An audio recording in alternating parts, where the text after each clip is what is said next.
Hikari Shirashika is the name of the young lady, and Takun is a friend of hers from her youth. From Hikari's perspective, it was rather unfair that the publishers only made the manga available online without taking into consideration the fact that some people preferred paperbacks. In spite of this, he assured Hikari that she could just purchase it on her own on the internet. The main way they talked to each other was by chatting away. For 10 years, had been friends since childhood, so it was only natural that they would act like they were a couple. They did this every day, even if it was just sitting quietly together. Being with each other made them feel better. Takun said that Hikari felt heavy after a while. She told him she didn't believe what he said because she had lost 2 kilograms since last month. This was how their friendship worked. They always sat next to each other and didn't pay attention to each other, but the familiar warmth made them feel better. Hikari might not say it, but she sometimes thought about Takun's wide back and how warm and comforting it felt. Then she tried to forget about those things, but she was already blushing, and her face was a deep red color. She had a lot of different feelings and thoughts going through her head. How could Takun not notice the slow but steady progress she was making? She had leaned hard against his back, and each touch made her heart race, but he didn't notice. In those moments, she couldn't believe she was the only one whose heart was beating so fast. Hikari did so when she was 16. She felt these strong emotions with Takun, a friend from childhood. Hikari was always pretty early to get up, but today she was at the train stop even before she usually was. A few commuters were moving around, and the station wasn't too busy. The air was cool and crisp. She looked around, taking in the familiar sights. When she saw her old friend Takun coming up behind the station, it made her eyes light up. She slowly smiled, and the warmth of the sun made her cheeks blush. She always felt better when she saw Takun. His steps were easy, and he walked with a book under his arm and his hair a little messy. His heart skipped a beat, and Hikari wanted to run up to him. "Hikari, good morning. I wasn't ready to see you so early." She greeted him, and Takun was surprised to see her since she is usually early. "Those words are coming from someone who is as early as you," she replied with a smile. Takun chuckled and said, "You only need to go to school 30 minutes later since your place is quite close to school." She quickly made up an excuse, saying, "There's a quiz first thing in the morning, so I need to see a friend's notes." He raised an eyebrow but didn't press further. They walked together towards the school, chatting about their classes and weekend plans. As a mission from her childhood friend's mom, Hikari had to wake him up. Even though she had doubts at first about the sudden Bishoujo game situation, she decided to do the job carefully, precisely, and just a little bit perfectly. She quietly went into his room and gently took off the blanket that was covering him. His hair was tangled, and he looked sleepy. Hikari woke up quickly, groaning as he reached for his blanket because he was startled by the sudden chill. Hikari stayed focused on her task. With practiced speed, she opened the blinds to let in the morning light in the hopes that it would help wake him up. Hikari, on the other hand, threw this idea aside and dismissed the concept of fitting into the image of the innocent childhood friend who takes care of their companion. While she was thinking about various strategies, she briefly considered the possibility of using the threat of kissing him to wake him awake. However, the very thought of doing so caused her cheeks to flush with embarrassment.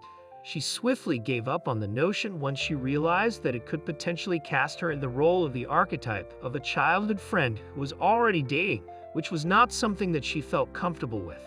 Waking up and looking at her with such interest, she retorted in a protective manner that she would not be disturbed while she was thinking when he inquired about what she was doing. She pondered that the most natural and pleasant method to wake Takun up would be to simply sleep in the bed next to him. In the end, considering that she was his boy and buddy, her presence was just as important to him as air. However, Hikari was unaware that Takun had already left the bed to change his clothes. She continued to ponder how she could sneak into his bed without him noticing. She considered that speed might be crucial, but she worried that rushing the approach and getting too close to him might overwhelm her heart. Hikari, however, made the decision to not overthink the minor aspects after coming to the realization that opportunities of this nature were few. Her goal was to make Takun more aware of her presence, and she could not be more determined. Without her knowledge, Ta-kun had already completed his bath and was in the process of putting on his clothes. He made his way over to enjoy his breakfast, but Hikari, who was preoccupied with her own thoughts and making preparations, was completely ignorant of his arrival. In the end, Hikari made the decision to go all in, and she crept into his bed with the purpose of bringing his attention to the fact that she was there, even if he woke up. On the other hand, when she turned around to face the bed in order to carry out her plan, she was struck by the fact that it was vacant. She suddenly felt a rush of shame sweep over her, and she sank miserably at the edge of the bed, agonizing over the fact that her attempt had been unsuccessful. Put it another way, Ta-kun lives just next door to Hikari, and the window of his room is located approximately 2 to 3 meters in front of hers. The scene that has been visible from Hikari's window ever since they were in middle school is a familiar one: Ta-kun's study desk, his bed, and a bookcase that is nicely arranged. All of these elements are complemented by the reassuring presence of her childhood buddy. It created this one-of-a-kind dynamic when they were in elementary school. They frequently engaged in passionate chats via their respective windows, and they treasured the unusual connection that existed between them as best friends. But at some point, Ta-kun made a statement that was along the lines of not wanting to be seen changing, and he set up a heavy curtain in front of her view. He also stated that even if something were to happen, he would only reach out to her through the queue. Consequently, the privilege that was exclusively available to a childhood friend of hers has been thrown away. During the time that she is still able to see him through the curtain, she observed that Ta-kun reached for the tissue box and then started to remove his pants. She experienced a great deal of confusion regarding this scene, yet she was able to piece together what she had just witnessed, which consisted of Ta-kun reading a magazine, then reaching out to remove the tissue box, and then taking off his pants. The moment she became aware of what was taking place, she let out a piercing scream that caused Ta-kun to refrain from communicating with her for a period of 1 week. Hikari was having a spirited conversation with her female classmates about the flavor of a first kiss to the taste of lemon with her peers.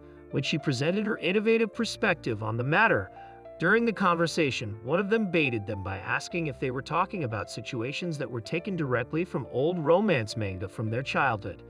On the other hand, the third girl in their group chimed in with a more realistic viewpoint, stating that a kiss tastes like whatever the individual had in their mouth most recently. It didn't take long for Hikari to answer, and she said that she shouldn't ruin the ideal image of a magical first kiss.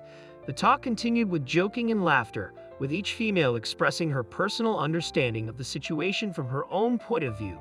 As the girl continued to clarify, the conversation took a more practical turn. She said that in actuality, a kiss largely tastes like saliva, and she emphasized how important it is to manage expectations surrounding the taste or fragrance of a kiss. Her straightforward explanation elicited thoughtful responses from the other students in the class, who started to ponder the specific qualities that characterize a kiss as becoming desired. Some individuals hypothesized that the ire could be attributed to the closeness of the sensation of tongues intertwining, drawing parallels between it and the meeting of sensitive membranes.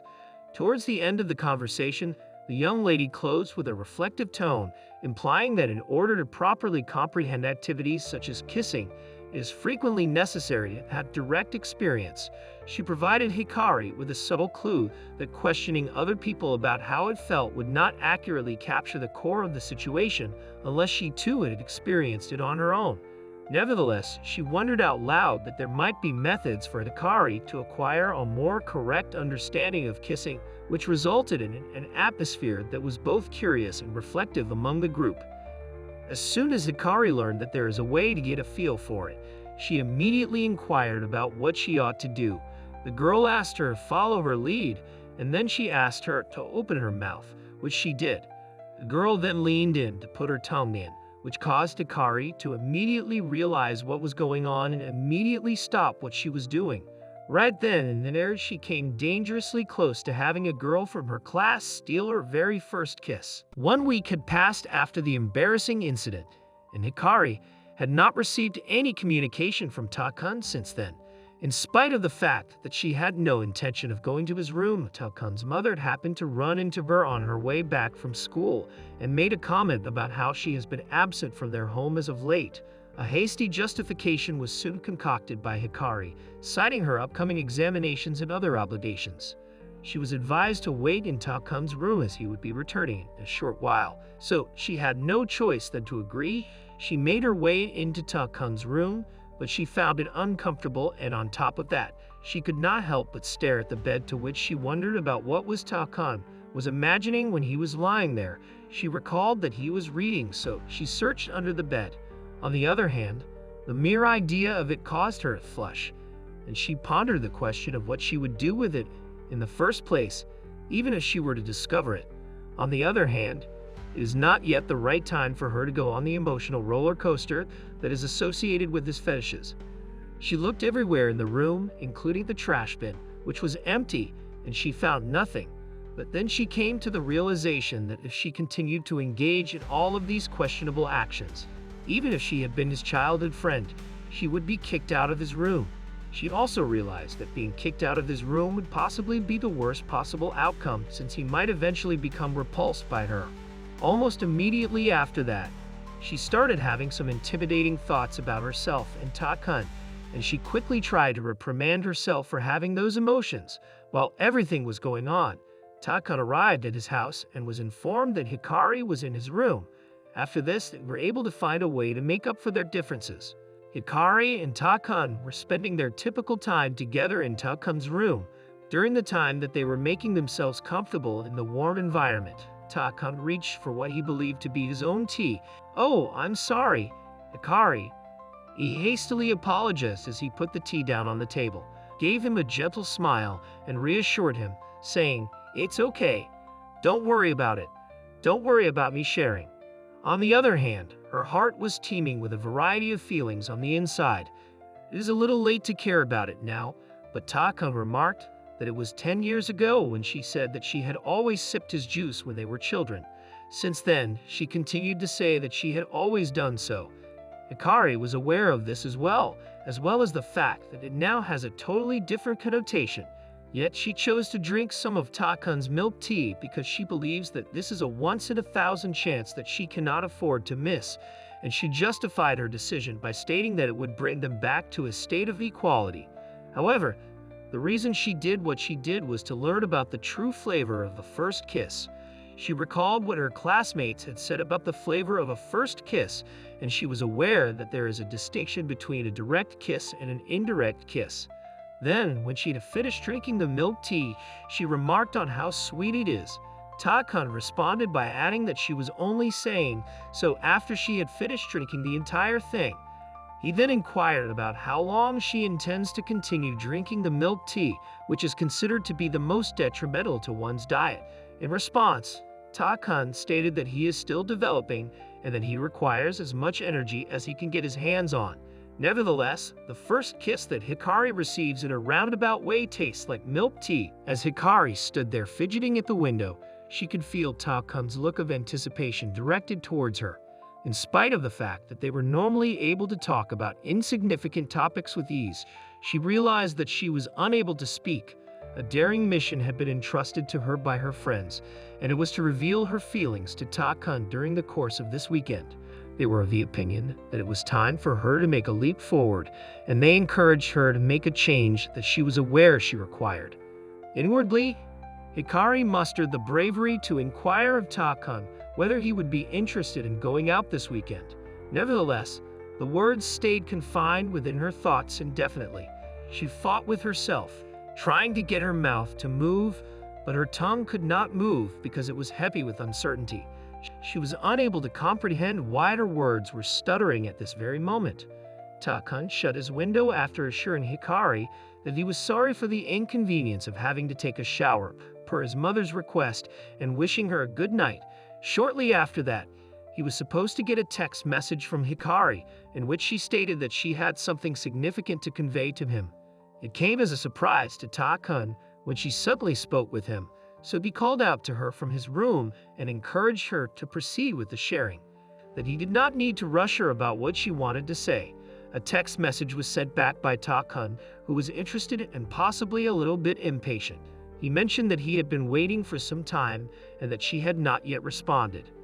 Without being deterred, Hikari remained steadfast and responded to his text message by stating that she would have spoken her views to him if he had simply waited for an additional 3 seconds.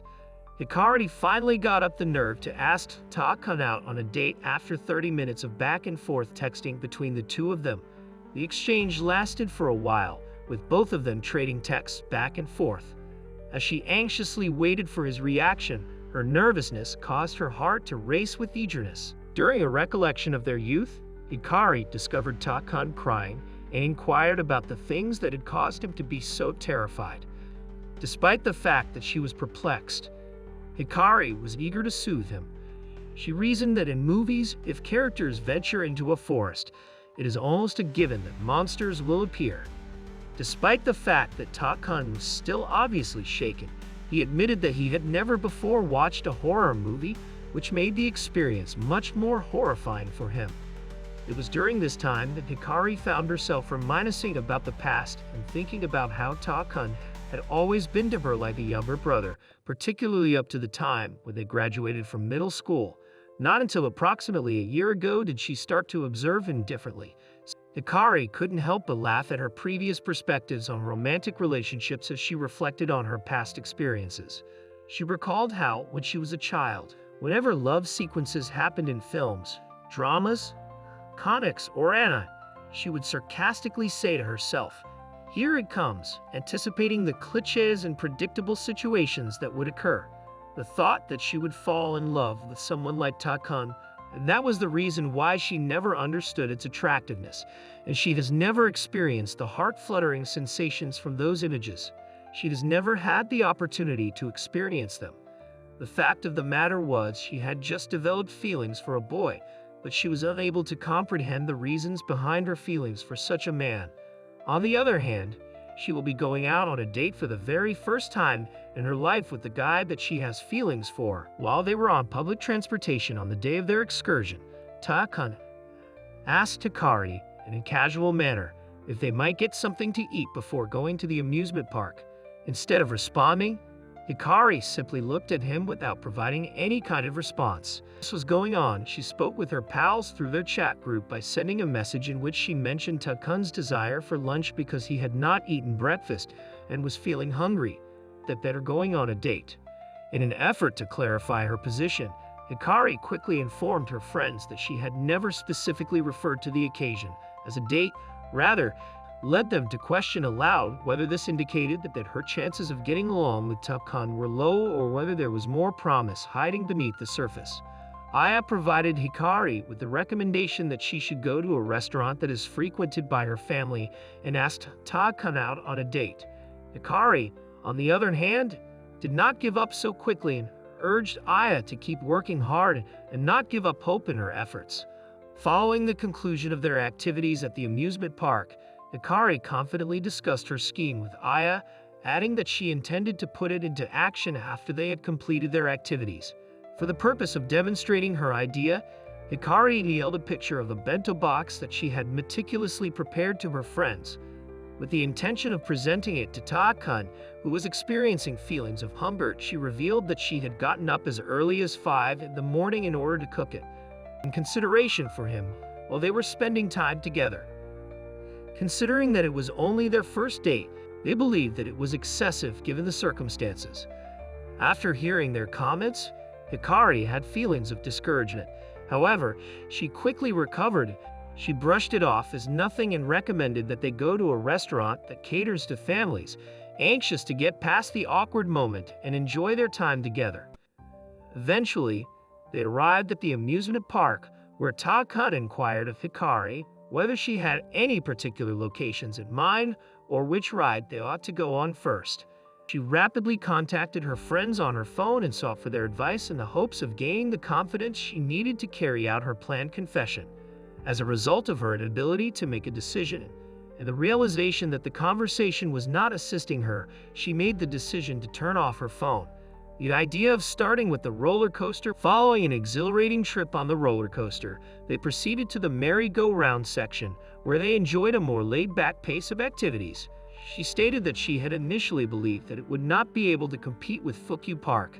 This revealed a bit of her sentimental approach to life.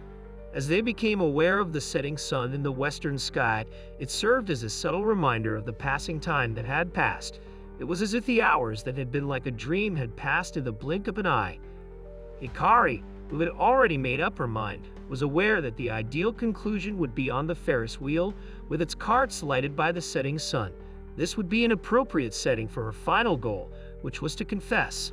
At the same moment when she was ready to bring up the concept, Ta-kun interrupted her by presenting her with a commemorative medal and expressing gratitude for the fantastic day that they had spent together. It had been several years since their families had gotten together, and she recalled a period when they were both young children at the time. She insisted that she did not require it. Ta-kun had been crying because he had misplaced his medal. Ta-kun was moved by the gesture that she made, returning to the present, however. As a result of this, Hikari came to the realization that it is too late to care whether it is too heavy or too light, because it is already too late.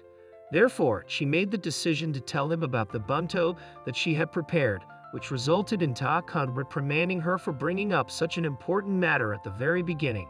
She responded by explaining that they have plenty of space now that they have been playing about so much. The fact that she was unable to confess to him did not prevent her from falling in love with him even more at this point. It is observed that Ta-kun is having a chat with a young lady named Kan. Kan was attempting to enter Ta-kun's home, but he gently declined her invitation, explaining that his family was going to eat supper in a little while. During this time, Hikari is observed listening in on the conversation when she was on her way home. She was concealed behind a utility pole at the time they were having their conversation. Kan continued to demand that she could stay in his room until they finished eating supper, but Ta-kun would not let her. It was then that she informed him that he had completely ceased responding to her messages. Ta-kun responded by saying that he had been preoccupied with other things. Hikari was taken aback by what they were talking about, and she seemed to be wondering why Kan had barged into his house for no other reason than the fact that he had stopped responding to her messages. The remark that Kan made about Ta-kun no longer inviting her on dates touched a nerve, which resulted in a moving talk between the two of them. Ta-kun stated in a gentle manner that Kan was the one who initiated the first outing, and that it was not a routine activity. Nevertheless, Kan, who was experiencing feelings of emotional vulnerability, inquired about Ta-kun's recent demeanor, asking if he had changed his relationship with someone else. Hikari, who had been paying close attention, had a twinge of curiosity and concern at the same time. In spite of its unexpectedness, Ta-kun's remark was intriguing. He revealed that there was, in fact, a person for whom he had affections, a person whom he had known even before Kan entered the picture. When Hikari learned this, she experienced a range of feelings since she realized that Ta-kun's heart may have been elsewhere for a considerable amount of time prior to their most recent meetings. While Hikari was concealed from view behind the utility pole, she struggled to come to terms with the significance of Ta-kun's disclosure during that time. Her mind was filled with a mixture of skepticism and realization as she thought about it. It was Ta-kun, the guy she had feelings for, who admitted in a roundabout way that he had another person in his heart, a person whom he had adored for a very long time before the recent events that took place. While this was going on, Ta-kun accompanied Kan to the station, where she was visibly upset and crying for the entire journey. As a result of their departure, Hikari was left alone with her thoughts, marking the conclusion of a given chapter. Trying to make sense of the ramifications, as they walked back from school in the rain, Hikari's mood remained somber, her thoughts consumed by Ta-kun's revelation. She couldn't shake off the weight of his words about liking someone else for a long time. The uncertainty gnawed at her, and she found herself questioning who this person could be, feeling a pang of jealousy mixed with curiosity, feeling guilty for overhearing something she perhaps wasn't meant to know. Hikari blamed herself for eavesdropping.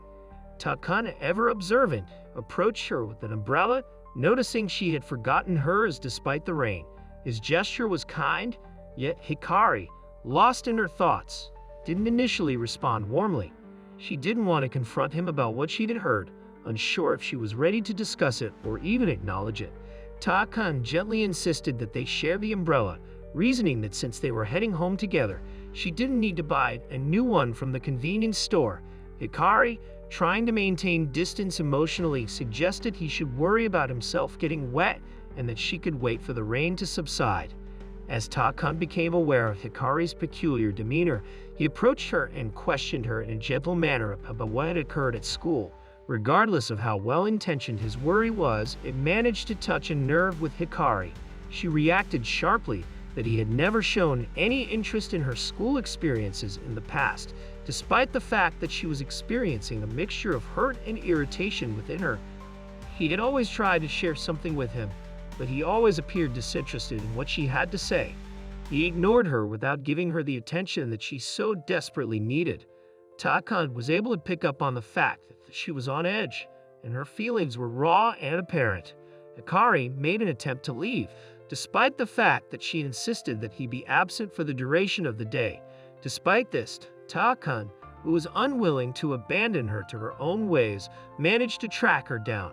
He had a sufficient level of familiarity with her to comprehend that if she were to be left alone, she might suppress her feelings until they eventually burst in a temper tantrum. In an effort to diffuse the tension, Takun brought up the fact that Hikari had a fondness for the rain in the past, possibly with the intention of making the atmosphere more upbeat. Nevertheless, Hikari did not answer in a warm manner since she remained cynical and gloomy. It was difficult for her to understand the sentimental statement because her emotions were so entangled with the previous revelations and her own inner struggle by that point. During the time when Takun was attempting to diffuse the tension, he reflected on their elementary school days and recalled how they used to run home together while wearing their physical education uniforms. As a result of their current circumstance, Takun, in an effort to lighten the mood, ribbed Hikari in a light-hearted manner about how she frequently behaved more like a boy back then, succeeding not only academically but also in athletics, the areas in which she surpassed many boys. However, Hikari had always been ahead of him. In response to the fact that she was being mocked, Hikari remarked that the comparison of her to a gorilla was not complimentary. In response, Takun, who is known for his quick wit, compared her more to a kangaroo or an antelope, putting more of an emphasis on her agility and speed than on her raw power. Hikari, who was still attempting to lighten the mood with a chuckle, questioned Takun about the reason he was comparing her to animals in the first place. Her answer, which was lighthearted in nature, was a reflection of her attempt to deflect the earlier taunting and divert the conversation away from the difficult issue of their recent emotional exchange. Takun continued the discussion in a humorous manner, taking her remark in stride during the exchange. It is possible that he was intending to further lighten the atmosphere with a little humor by asking her what kinds of animals she would prefer to be compared to. His inquiry served as a mild prod to move past the tension that had been present earlier and to return to the comfortable conversations that they had had in the past. During the summer break, the two individuals were spending their time together reading Arrow Manga in Takun's room, which was like a sauna and had a malfunctioning air conditioning system when they were there. Hikari, on the other hand, found herself unexpectedly experiencing love ideas about herself and Takun. They need to do something hotter. As Hikari found herself momentarily caught in those ideas that were not typical of her, she swiftly jerked herself out of it, astonished by her own mind, which had taken her by surprise. Suddenly, she let out a loud exclamation, which unintentionally astonished Takun, who instantly inquired about the matter and asked her what was wrong. Hikari, who was attempting to restore her calm, dismissed his worry by stating that her outburst was caused by the stifling heat that was frying her brain. Having the impression that there was more to her sudden reaction, Takun softly prodded her and inquired once more as to whether or not she was experiencing any discomfort. In an effort to conceal her blush of embarrassment, Hikari avoided his sight and pleaded that he should not speak to her at that particular moment. Despite the fact that her cheeks were still red, she was unable to shake the awkwardness of the amorous thoughts that had quickly passed her mind. While she was having that little period of contemplation, she had a peek of what it could be like to negotiate the emotions and the desires that come with becoming an adult. Following the conclusion of their swimsuit shopping excursion, Hikari and her pals gathered at the residence of a friend in order to proudly take off their newly acquired swimsuits. Laughter and playful banter were shared among them as they compared different styles and colors, creating an atmosphere that was lively. During the midst of their enthusiasm, Aya found some wine in the cooler and made a joke about suggesting that they take a drink together. She was promptly told by her companions that they were all minors, and they teased her lightly for suggesting that they were all under the age of 18. While Hikari and her friends were spending the evening at Aya's opulent riverfront tower mansion, highlighting the fact that it had previously served as a hideaway for her father's mistress and was now abandoned, making it an ideal location for their intentions to have a sleepover. In the later hours of that night, they went out onto the corridor in order to get a look of the fireworks that were lighting up the midnight sky. They were left in a state of astonishment and delight by the brilliant performance, which contributed to the enchantment of their evening spent together. Aya, who was thrilled with the gathering, revealed that she wished she could spend more evenings with her friends like this one. Hikari was urged by her to explore her love for Takun in the coming year during a moment of camaraderie between the two of them. Hikari, on the other hand, answered by stating that she would rather be in settings that were more private and quiet than in vast crowds, which was a clue to her own introverted and reflective temperament. While Hikari and Takun were enjoying their date in the pool, they were taken aback when they unexpectedly ran across their former friends from middle school, Shunya and Chiyuki, who were now in a relationship of their own. As they caught up on one another's lives since their last encounter, the reunion brought about a mixture of feelings including both nostalgia and astonishment. When Chiyuki, who was known for his honest personality, complimented Hikari on how cute she had become, it caused Shunya to experience a twinge of jealousy. He reprimanded Chiyuki in a pleasant manner for flirting with other girls when he was standing right there with her. Chiyuki made a casual comment in the midst of the banter, stating that he was not surprised to see Hikari and Takun together. Both Hikari and Takun gave each other a glance, silently acknowledging the mistake that had occurred while simultaneously attempting to negotiate the cordial but slightly uncomfortable scenario. But he misinterpreted their being together, that they are dating. He even talked about how there were rumors going around back in middle school and the fact that Hikari is quite popular back then, to which other students did not say anything about it. The mistake, and she tried to find the words to express her feelings.